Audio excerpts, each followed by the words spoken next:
everybody, it's Lisa Wright. So I want to share with you how Lance and I met. So let me just set the scene. It's 2013. I'm divorced. I lose the house and I end up living in a cute little apartment in Orange, California. And I really loved being married. I didn't want to change that. So I set out to meet somebody else, but I just didn't know how. So a friend of mine gave me some advice. She said, why don't you go on eHarmony? This is a place where people are very serious about meeting somebody, getting into a relationship, and potentially marrying. When I went online on eHarmony and I put my profile out there, I really wanted to be authentic. I didn't know any different way to be myself.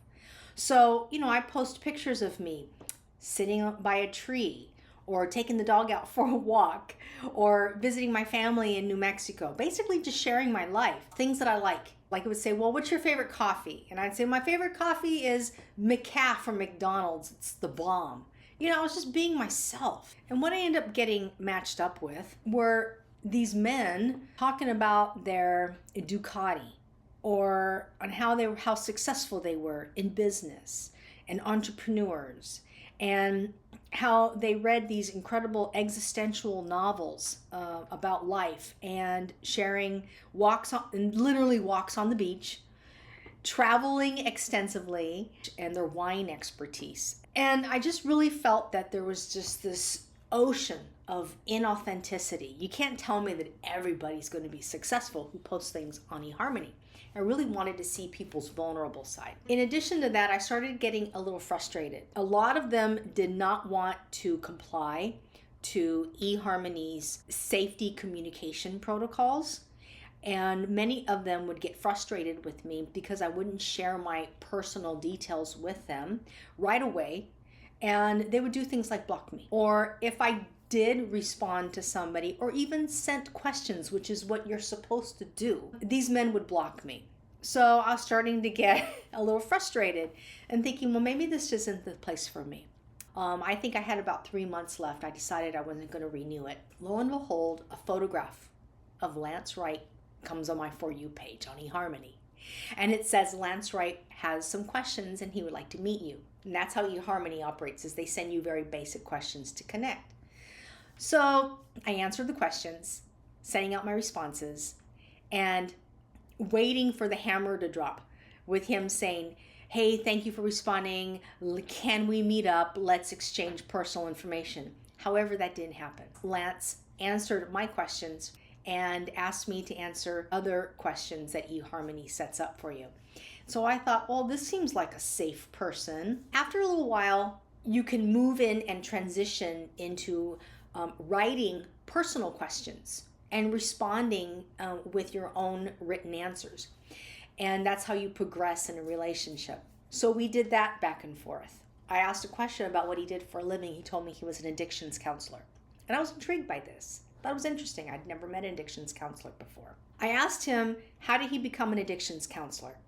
And there was this response that intrigued me. And the response was, well, when I was very young, I did something where somebody got hurt, and being an addiction counselor is my way of making amends back to that person. I shared that response with a friend of mine because I thought it was a bit ambiguous. And she said, you know what? I think it's okay for you to continue speaking with this person, but I just want to say, based on this response, you might want to be a little bit careful. But I think he's okay. And another thing that impressed me about him was his writing style. Because in his writing, he was very articulate.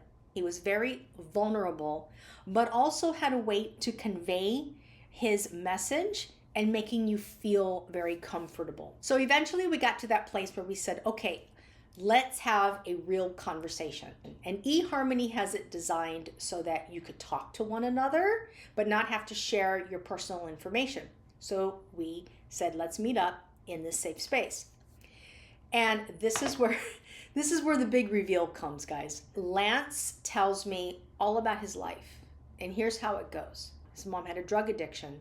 And so he was neglected as a child. He had spent a little bit of time in juvenile detention center and also juvenile camps. And then Something very bad happened as he got older. He got into a drug altercation and he ended up taking a man's life.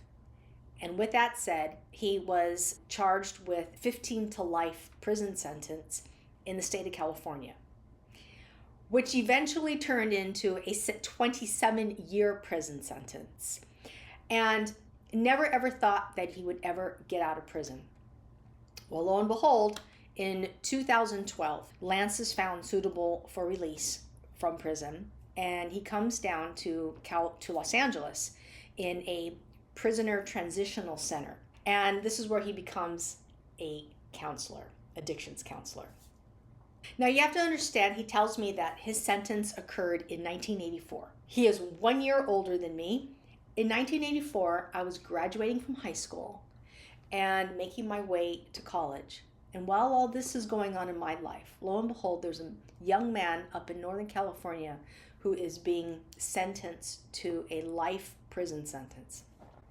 Shocking to me. I mean, I'm just like sitting there like, couldn't believe what I was hearing. But then reality started setting in. And I started thinking about, this man had the courage to tell me his story, be vulnerable, strip away the ego in sharing his life with me. And all while this is going on, looking back at my experience on eHarmony and the men they matched me up with, I was thinking, comparing him and his life story and the vulnerability that he brought before me, I owed it to him to meet up. So we're going to meet at a hiking trail in Orange called Peters Canyon. It was a safe spot for me. I was very familiar with the grounds and there was going to be a lot of people there. Safety first, right? When the day came, I have to tell you, I was so nervous and anxious. I got ready that morning and I was like sweating. And I remember shaking my hands as I was approaching the door. And then all of a sudden, I stopped. Something inside of me spoke to me and said, open up that door and I will change your life forever. Everything started to calm. Everything started to feel right. And I started to become very present in that state. I opened the door, went down the hallway, got in the car, drove to the Starbucks where we agreed to meet, and I met Lance Wright. I can't tell you, it was just an incredible day. I will never forget that day. I just don't forget it. It was magical. So I decided that we would meet up again, and that made him really happy. And we were just friends. We would have these excursions. I would go to LA and go hiking with him. He would come to Orange, and then we would hike, and we would talk and communicate. There wasn't anything else going on. But then our meetups ended up being, hey, let's have dinner. And, we would go out to dinner, or he would ask me to come over and he would cook dinner for me. I never invited Lance over to my home until I knew that it was the right time.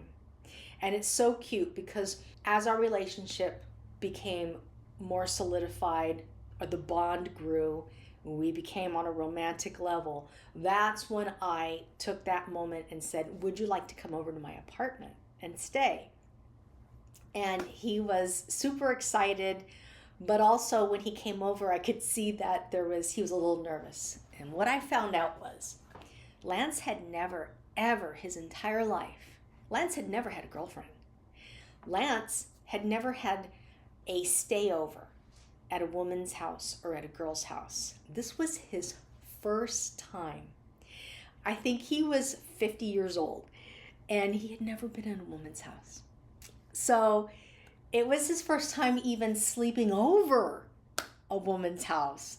And it was the sweetest thing. I made dinner. I remember making lamb, not knowing he didn't like lamb. And he had dinner with me. He ate the lamb.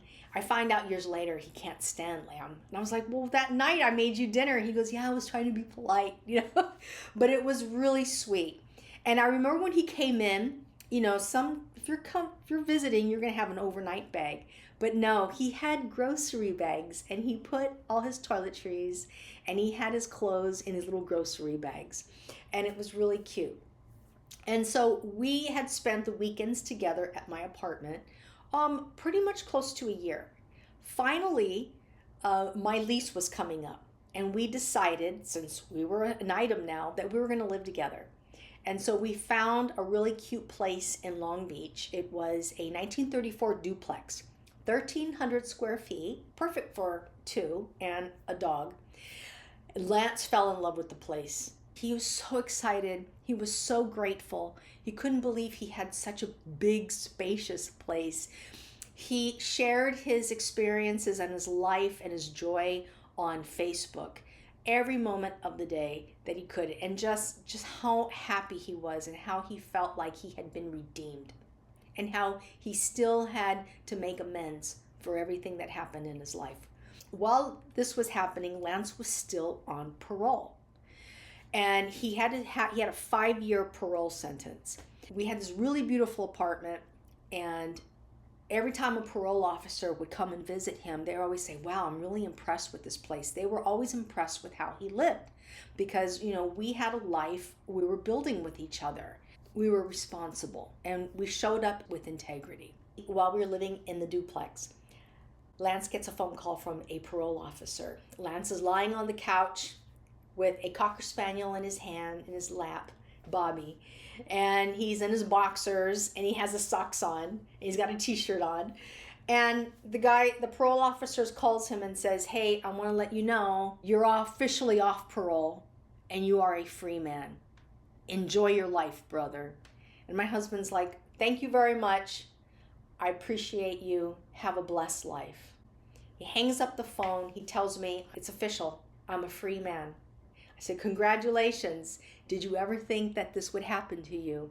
And he says, how it happened, I would never imagine. Me lying here on my sofa with a Cocker Spaniel in my hand, in my boxers, a t-shirt, and my socks on. And he just waves his legs like, who would have ever thought that would happen? But it was such a cute little scene. Bobby, my Cocker Spaniel at the time, is lying on his lap, just sleeping away. Lance and I have been together since 2014. We do celebrate the first day we met on eHarmony, which was June 6th. We celebrate, obviously, our wedding anniversary, which is August 17th, 2018. We bought this house together, still live in Long Beach. We have 2 rescues, 2 dogs, and 1 cat rescue. Lance and I rescued Mom from New Mexico and brought her here. And we have a life filled with integrity, responsibility, conviction, courage. We are resilient as hell. And we are very grateful for everything we have. And we wouldn't have it any different. So that's how I met Mr. Right. And that's how I became Mrs. Right. I hope you enjoyed it, and if so, give me a like and a follow, and I look forward to seeing you on the next video. Take care, everybody.